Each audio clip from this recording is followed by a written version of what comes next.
A Palavra de Deus.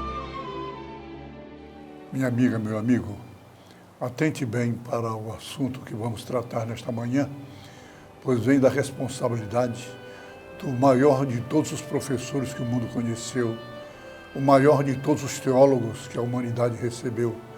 E esse teólogo, esse professor se chamou Jesus Cristo. E traz para nós, baseado no capítulo 5 do Evangelho de Mateus, apenas 3 versículos, 14, 15 e 16, e nós leremos, base para esse assunto, uma preciosa aula de teologia. Uma preciosa aula de teologia.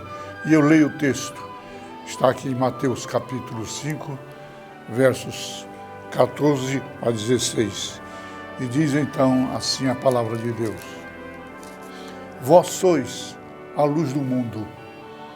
Não se pode esconder a cidade edificada sobre um monte, nem se acende uma candeia para colocá-la debaixo do alqueire, mas no velador, e alumia a todos os que estão ou se encontram na casa. Assim também brilhe a vossa luz diante dos homens, de tal maneira que possam ver as vossas boas obras e glorifiquem a vosso Pai que está nos céus. Então, o nosso assunto, conforme o texto, é uma aula preciosa de teologia. E nós iniciamos dizendo que 12 homens, o Senhor Jesus, teólogo supremo, convocou pessoalmente para comporem o seu apostolado. Todos eram portadores de reações, de comportamentos diferentes, destacando-se entre eles Pedro, caracterizado principalmente pela sua impetuosidade, notabilizando-se como um intempestivo entre os seus discípulos. Sobre Pedro, a impressão que se nos passam os registros bíblicos é a de que ele era um pretenso e acelerado solucionador de problemas, buscando sempre resolvê-los, ao que nos parece, com grande e pretensa facilidade, tanto em suas ações como em seus pronunciamentos. Era ele um primus inter pares. Tudo lhe era fácil de resolver e nem sempre a solução era a necessitada. Diante dessa torrencial tomada de atitudes, de disposição de vida, de comportamento e, sobretudo, de pronunciamentos, jamais alguém foi tão rápido e tão claro quanto Pedro. Esse obreiro do Senhor Jesus sempre tomava a frente dos seus pares e respondia às consultas do Senhor, inclusive quanto ao verdadeiro conceito popular desfrutado pelo Mestre após pesquisas de opiniões feitas sobre a pessoa do Cristo. Sobre isto, perguntou Jesus a eles, os discípulos: E vocês, quem dizem que eu sou? Pedro, tomando a palavra, antes dos seus colegas, já foi respondendo com veracidade: Para nós, o Senhor é o Messias, o Filho do Deus vivo. Era absoluto e verdadeiro o que ele, Pedro, declarou.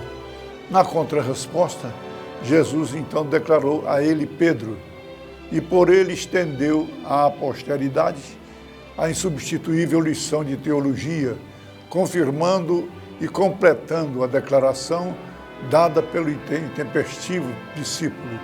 Mais do que clara, a verdadeira origem ou a fundamentação histórica de sua igreja, dizendo Jesus: Simão, filho de João, você é feliz, porque esta verdade não foi revelada a você por nenhum ser humano, mas veio diretamente do meu Pai. Ele está no céu, portanto, eu digo a você que você é Pedro, e sobre esta rocha construirei a minha igreja, e as portas do inferno não prevalecerão contra ela. Pergunta-se, qual o significado do nome Pedro ou Petros no gênero masculino, conforme o original? É a pedra quebrada ou paralelepípedo. E pedra, ou petra, no gênero neutro, significa rocha, ou pedreira, donde o petros, ou paralelepípedos, é retirado e trabalhado. Continuando, disse Jesus: eu darei a você, Pedro, as chaves do reino dos céus. E o que você proibir na terra terá sido proibido no céu. E o que você permitir na terra terá sido permitido no céu. Chamamos a atenção do nosso amigo telespectador para uma verdade clara, está nas palavras proferidas por Jesus. Pedro, ou Petros, e Petra, ou pedra, ou rocha. A primeira delas, Petros, tem como interpretação a pedra quebrada, ou paralelepípedo. E a segunda, Petra, pedreira, é a rocha, donde Petros, que é a pedra quebrada, foi trabalhada. O primeiro termo, Petros, é referência clara ao apóstolo Pedro. Graças a Deus. Sabe por quê? Pense-se numa igreja edificada sobre um mero homem, como foi o frágil Pedro, apóstolo. Sua caminhada e o seu comportamento intempestivos e a fraqueza da sua fidelidade comprovam esse fato.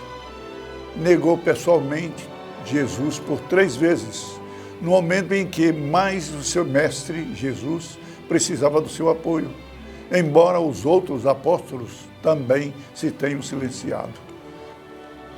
Todos se fizeram ausentes.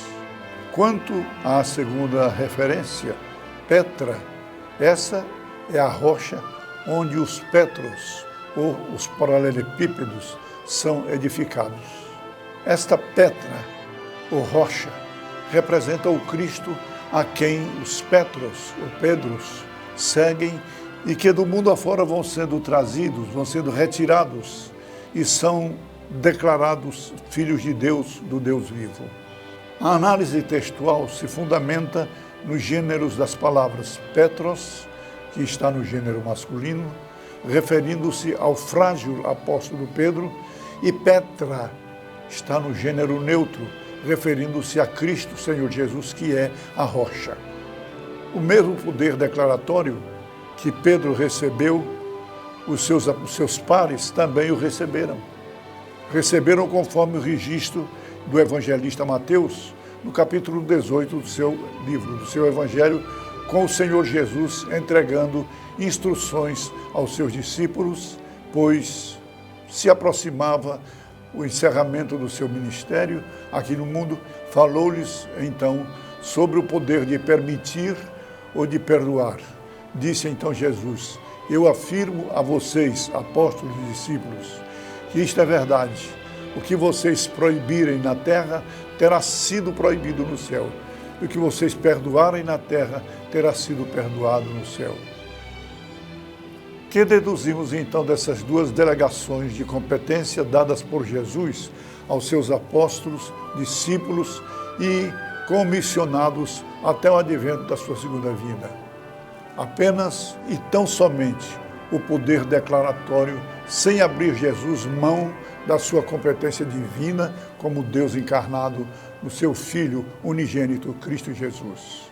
Aliás, confirmando as suas palavras, Deus deixou bastante claro aos seus fiéis e a todos os seres viventes sobre a face da terra, manifestando-se pelo testemunho do profeta Isaías sobre a sua divindade, dizendo: eu sou o Senhor, este é o meu nome e a minha glória, pois não darei a outrem nem a minha honra às imagens de escultura.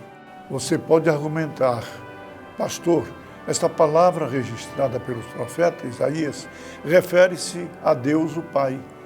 Então, eu respondo: pense nas palavras do Senhor Jesus, respondendo ao seu argumento, quando ele afirma ao povo e aos seus discípulos, sobretudo Filipe, dizendo: eu e o Pai somos um, somos a mesma pessoa.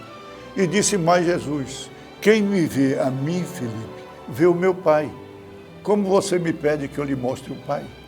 Ao falar Jesus sobre a sua presença e também sobre a sua responsabilidade no mundo, e ainda mais sobre a razão de ser da sua vinda até nós, ele disse: eu sou a luz do mundo. Aquele que me segue nunca andará em trevas e escuridão, mas terá a luz da vida. Vida eterna, sem dúvida. Ao convidar e oferecer ao ser humano o desfruto das delícias espirituais, dispostas na eternidade, preparadas para os que creem no fato real de sua segunda vinda, Jesus disse: eu sou o caminho. Àqueles que ansiosos estejam ou desejam e buscam a coisa certa para a vida eterna, correta, ele disse: eu sou a verdade. E há aqueles que querem continuar vivendo e desejando habitar na presença eterna do Pai Celestial, o mesmo Jesus teólogo disse: eu sou a vida eterna. Como Deus encarnado, Jesus veio especialmente promover e beneficiar o ser humano caído moral e espiritualmente da graça divina, proporcionando-lhe uma nova criação, um novo ser. Na teologia paulina, este fato real está bastante claro e explícito quando ele doutrina. Quando alguém está em Cristo, unido com Ele, torna-se uma nova criatura. Acabou-se o que era velho e já chegou o que é novo. Graças ao bom Deus, já estamos vivendo esta bênção que nos enche de felicidade e pela recomendação do nosso benfeitor, devemos passá-la gratuitamente, porque são muitos os que dela estão precisando. Além do mais, em assim fazê-lo, estaremos cumprindo o ide do Senhor Jesus. Como bom pastor entre nós e preocupados com o destino daqueles que estiveram no mundo durante a sua presença e muito mais após a sua partida, durante a sua ausência, expostos todos às investidas do maligno, Jesus revelou a sua preocupação sobre todos esses como as possíveis vítimas do seu inimigo, dizendo: eu sou o bom pastor, assim como o Pai me conhece e eu conheço o Pai, assim também eu conheço as minhas ovelhas e elas me conhecem. E eu estou pronto a morrer por elas. Eu tenho outras ovelhas que não estão neste curral. Eu preciso trazer essas também e elas ouvirão a minha voz. Então elas se tornarão um só rebanho com um só pastor, disse o evangelista João, registrando palavras de Jesus. Esta impressionante aula de teologia, dada pelo incomparável e inimitável teólogo Jesus Cristo, como o próprio Deus encarnado, dispensa todo e qualquer concorrente, porque ninguém pode imitar o próprio Deus, senão receber os seus ensinos e segui-los para a própria felicidade do seguidor. Você, meu amigo, pode desfrutar desta felicidade. Pode sim, a partir deste momento, se em você estiver à disposição de recebê-la. Porém, tal bênção só se concretizará quando o amigo se quebrantar aos pés de Jesus. Que Deus o abençoe. A Palavra de Deus.